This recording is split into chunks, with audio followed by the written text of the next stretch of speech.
Hello, welcome to another episode of Critic.Reading.Writing. My name is Quayson and I'm a professor of English at Stanford University. Today I want to talk about Toni Morrison's Beloved and the way it represents questions of slavery and freedom.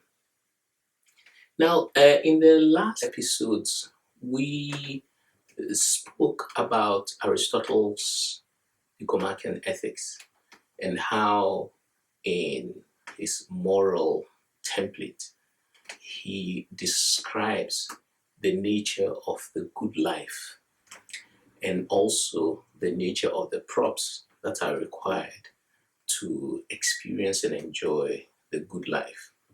However, there's one thing that we left out of the discussion of the Nicomachean Ethics, and that is that Aristotle doesn't actually provide us with a critique of social norms.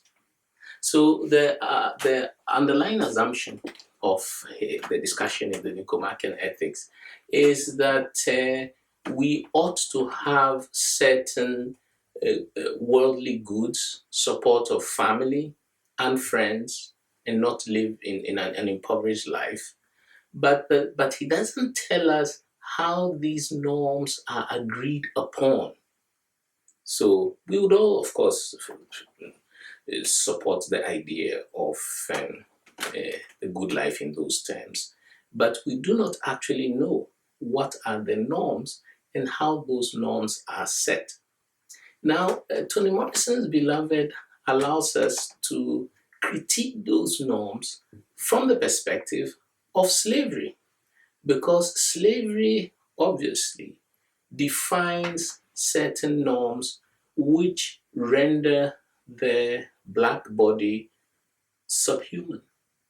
Therefore, the very quest for the good life is already framed within a framework that is negating to the black body.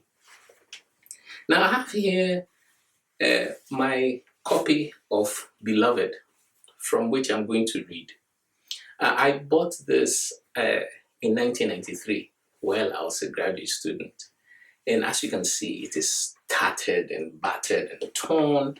And even though I have procured several other copies since then, I am still very much attached to this one for the simple reason that it was the first. It is the one in which I have scribbled many notes. And it's also the book that I travel with the most.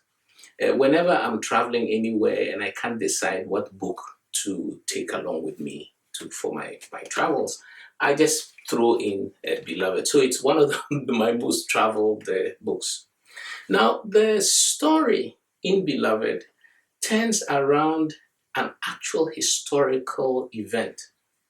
Margaret Garner in 1856 had crossed from Kentucky into Cincinnati. She and her husband and four of the children, along with other escapee slaves, had crossed the frozen Ohio River into Cincinnati. But they were pursued by slave catchers. Now, we must recall that the Slave Fugitive Act of 1850 made it completely legal for escapee slaves to be captured and sent back. And in fact, what was worse, the escapee slaves were not able to stand up in their own defense, even in court. So it was a very terrible, piece of legislation.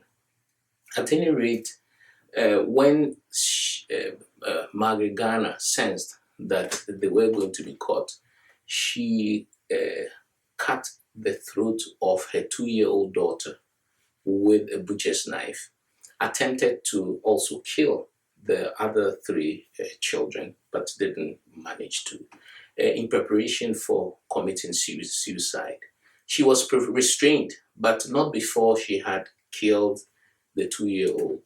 Now, it is this historical event that acts as the inspiration for Toni Morrison's novel Beloved.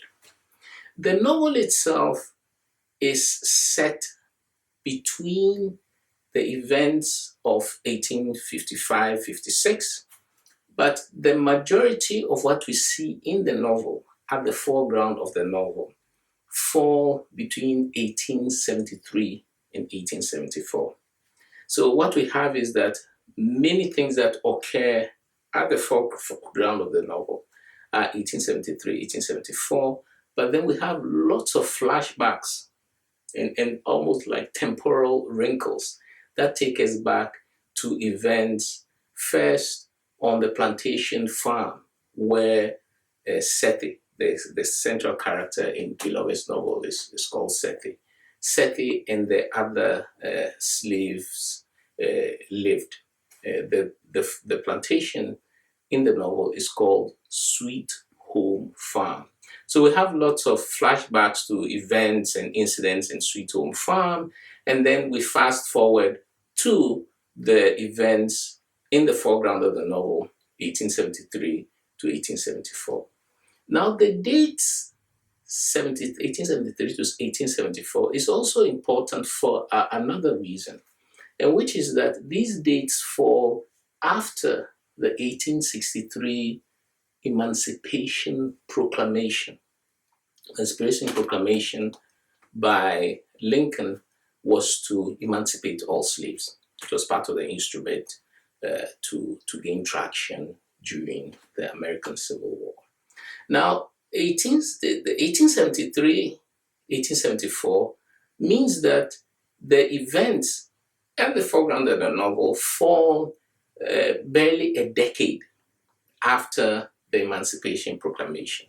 The significance of this is that the shadow of slavery, slave catchers, and all the violence that's being visited on Black bodies in the South feature in the novel as reports or flashbacks and so on and so forth. In other words, the events that we see unfolding in the novel take place under the shadow of slavery, which also brings forward a really, really important question, which is, what is a freed slave to do with their body, which was barely a decade ago unfree? To frame another question, how does one shape one's own freedom after unfreedom? Now, each of the characters in the novel has an answer to this question, this very terrible question. But the answers that they give are not the same. And so, for example, there's one character, is called Paul D, who also came from Sweet Home Farm. His answer is to lock all his emotions into a tin box. A tin box is a metaphor for his heart, a tin box in his heart, and to refuse too much attachment to anything or any person. So this is how he copes with the question, or he defines the question of freedom, is actually to completely snuff out any forms of attachment. Sethi, as we know from the novel, expresses her freedom by actually insisting upon the right to the lives of her children, to the point of being prepared to take their lives in order to prevent them from being put back into slavery. Because Sethi clearly understands that slavery is a form of death. And so to prevent that certain death, which is slavery, when she senses that the slave catchers are coming, she designs to kill her children, and presumably herself, in order that they don't go back into that circulation of violence and death. So this is how she defines her freedom. But however, there's another character that defines her freedom completely differently. And I want us to dwell a little bit on this character. Her name is Baby Suggs. Now, Baby Suggs was Sethi's mother-in-law. Sethi was married to Harley. Now, Harley and Baby Suggs and Paul D and Sethi were all on Sweet Home Farm. And what Harley did was to work on Sundays, because Sundays the slaves were supposed to have a day off. He decided to work on Sundays for several years in order to buy his mother's freedom. So he does that successfully. And of course, he's endlessly in debt to the slave master. But he works Sundays successfully and buys his mother's freedom, Baby Suggs' freedom. And so Baby Suggs crosses to Cincinnati. After several months, Sethi comes to join Baby Suggs with her own 4 children. Now, Baby Suggs is really fascinating because her definition of the freed black body is completely different from any of the other definitions. It's very resonant, it's very powerful, and this is what I want us to pay attention. So I'm going to read a little bit from the novel, and then we spend some time, as it were, unpacking Baby Suggs' definition of freedom.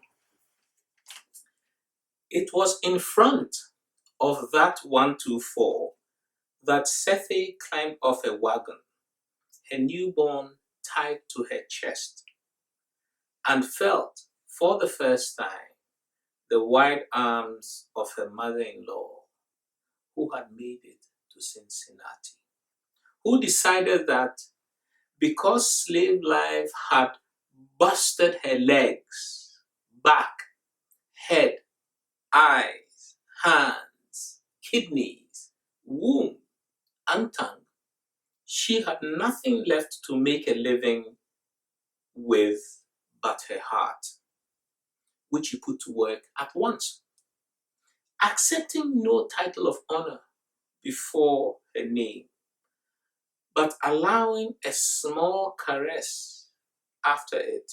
She became an unchurched preacher, one who visited pulpits and opened her great heart to those who could use it. In winter and fall, she carried it to the AMEs and Baptists, holinesses and sanctifieds, the Church of the Redeemer and the Redeemed, uncalled and robed and anointed. She let her great heart beat in their presence.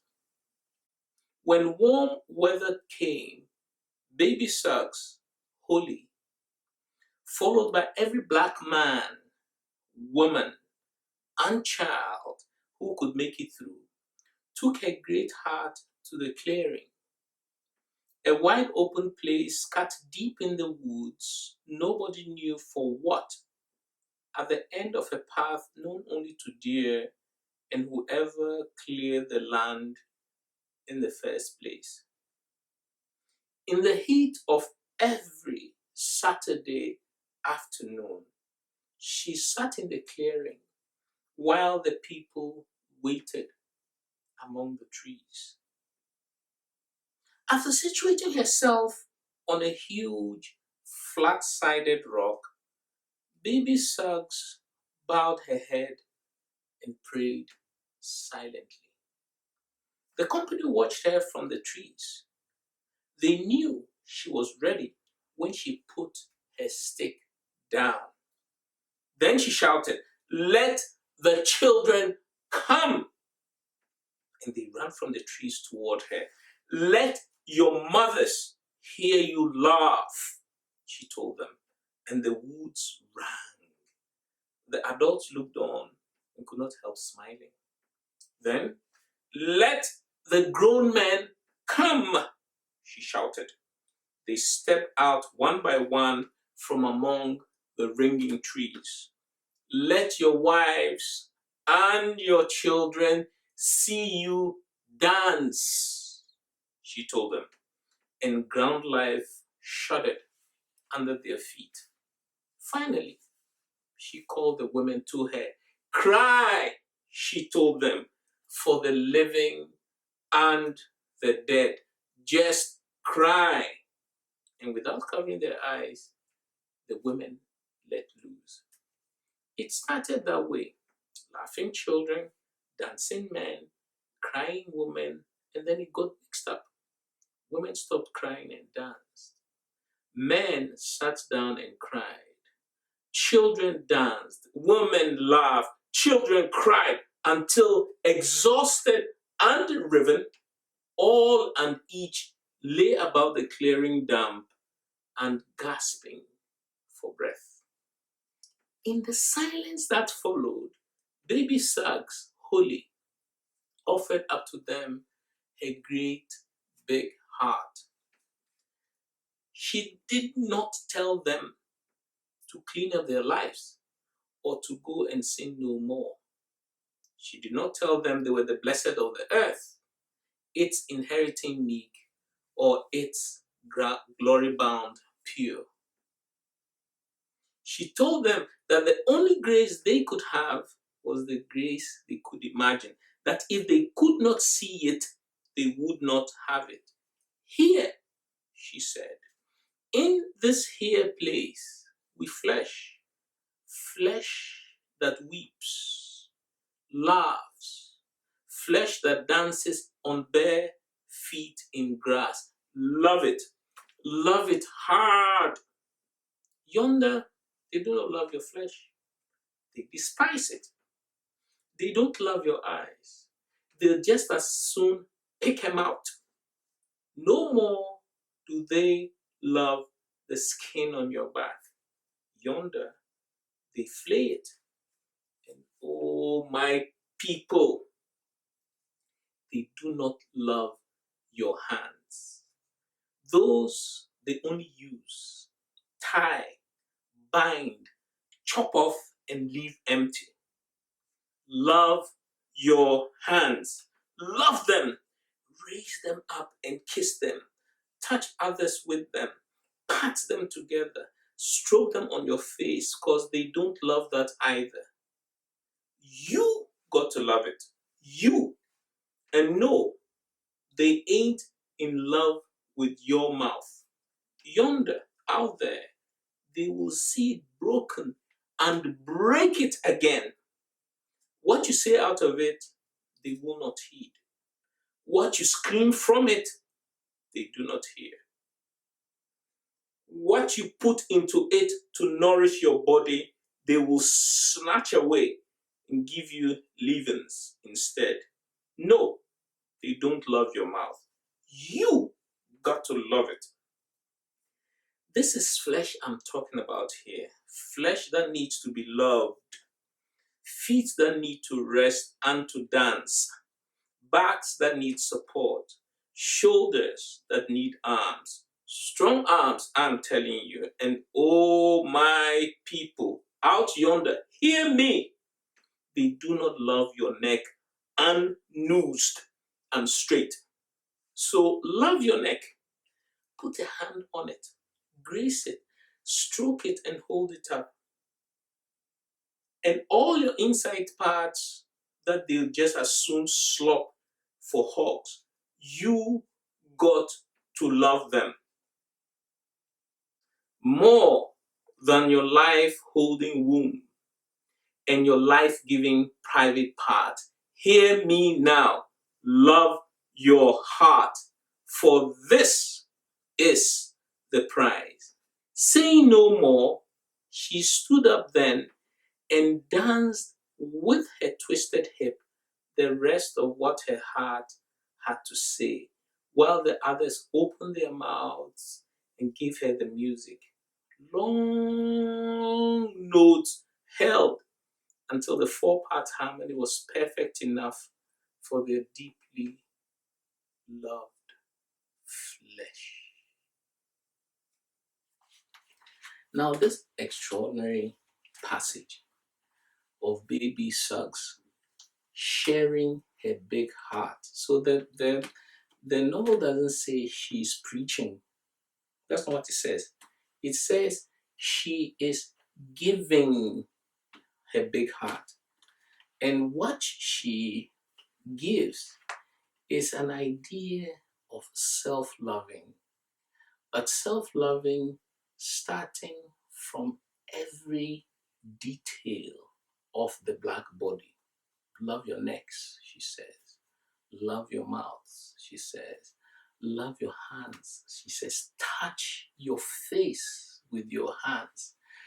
Confirm that you are who you are and free by paying attention to every part of your body that yonder, she tells them, they want to destroy, they want to shackle, they want to lose your necks.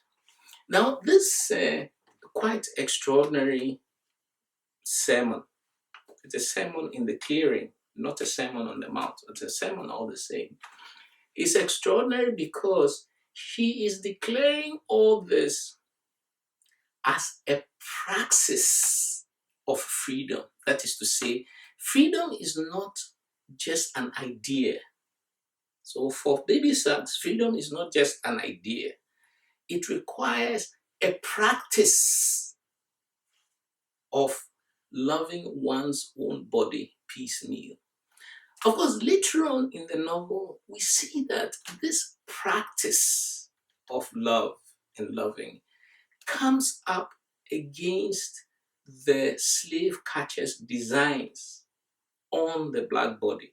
In other words, her practice of freedom is, as it were, undermined or undercut by the fact that this practice is being extolled or is being put forward as a requirement for defining the freedom of the black body in the context of slavery elsewhere. Because remember, the events take place in Cincinnati, which was anti-slavery. But nothing prevented the slave catcher from Kentucky crossing the Ohio River and therefore bringing that idea, that dark idea of the black body to come and reconstitute, because they want to capture the free black slaves and take them back. And so what we find is that even her beautiful definition of freedom, which requires a practice of freedom, touch your face, she says, is being defined in a larger context of unfreedom, of continuing violence against black bodies, of continuing negation that the black body is not really a fully human body. And the slave catcher's arrival is a reminder that in the larger context of Americas at the time, remember, we're talking of 1873, the black body is always already negated. It is always already the bearer of a form of deficit. Later on, Baby Suggs is going to have a very painful conversation with Stump Pate, a member of the black community in Cincinnati. And she's going to, as it were, reverse her big heart, the offerings of her big heart, and rather suggest that she wants to retreat from life and just pay attention to something that causes no harm, which is color. Blue, she says, blue never did anyone any harm, and neither did yellow. And the trigger for this seeming retreat is when she bears witness to Sethi's terrible choice.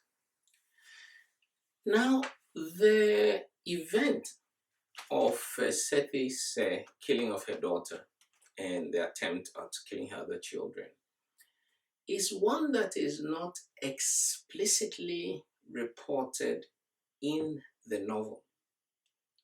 That is to say, there are many, descriptions of violence and against black bodies and so on. But this particular one is only given to us in a relay of different perspectives. So we have to assemble the event from the viewpoint of different characters who bore witness to the terrible event when it happened. But Baby Sachs's perspective is by all by all criteria the most complicated because it is the most ambiguous. Baby Suggs, when she sees what has happened, can neither condone nor condemn Seti's terrible choice. She can neither condone nor condemn. And the reason why she can neither condone nor condemn is that unlike the other perspectives, which are all delivered by men, Baby Suggs is not just a woman, but she's also a mother. She's not just a woman and a mother, but she's also a victim of slavery. And Baby Suggs knows that she has been raped. She has had children that she couldn't bring to herself to love. She knows that of her 8 children, only one did she vaguely permit herself to love, which was Harley. The others were ripped away from her. They were taken away from her in various terrible circumstances. So she herself understands that slavery is a system that distorts what is natural. And what is natural includes maternal love. So the system of slavery has the effect of distorting all that is natural is turned to unnatural. Slavery was an incubator of both violence and passion together. So incubator of violence and passion, and both against the body of the black person, male and female. So Baby Suggs cannot condemn because she is a black mother herself, the product of slavery. So she can understand why um, Sethi would want to protect her children from slavery to that extent. But she cannot condone it either. She cannot condone it because she sees that what slavery has done to Sethi is that it has so distorted what she understands by motherhood. But it has distorted it precisely because Sethi's choice is actually a non choice. Now, if she had not killed her daughter and attempted to kill the other children, they would have died anyway.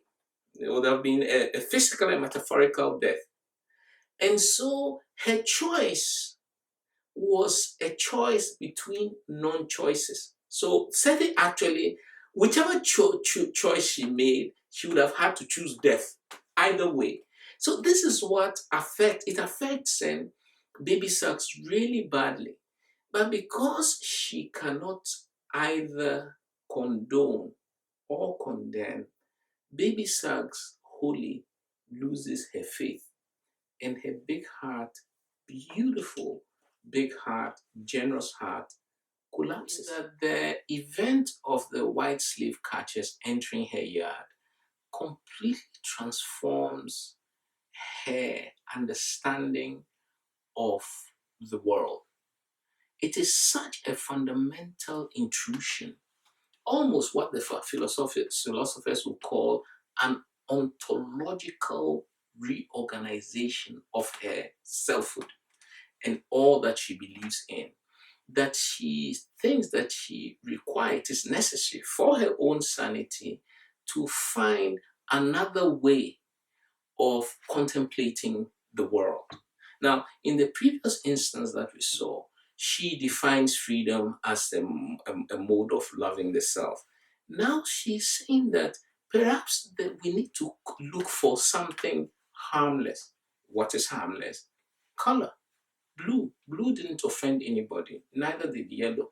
Now, this peculiar mode of retreat is actually, looked another way, a very profound form of contemplation, because what she's contemplating is the basic foundations of creation. That is to say, color was the foundation of creation.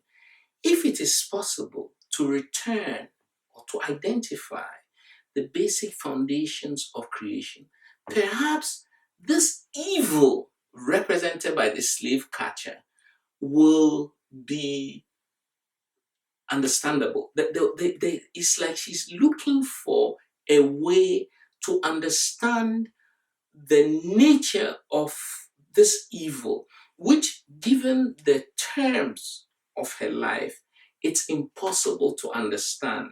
And so she is returning to this colors, to, it's like to find the terms of creation. It calls to mind Blake's Tyger, Tyger, burning bright in the forest of the night. What immortal hands or eye dare frame thy fearful symmetry?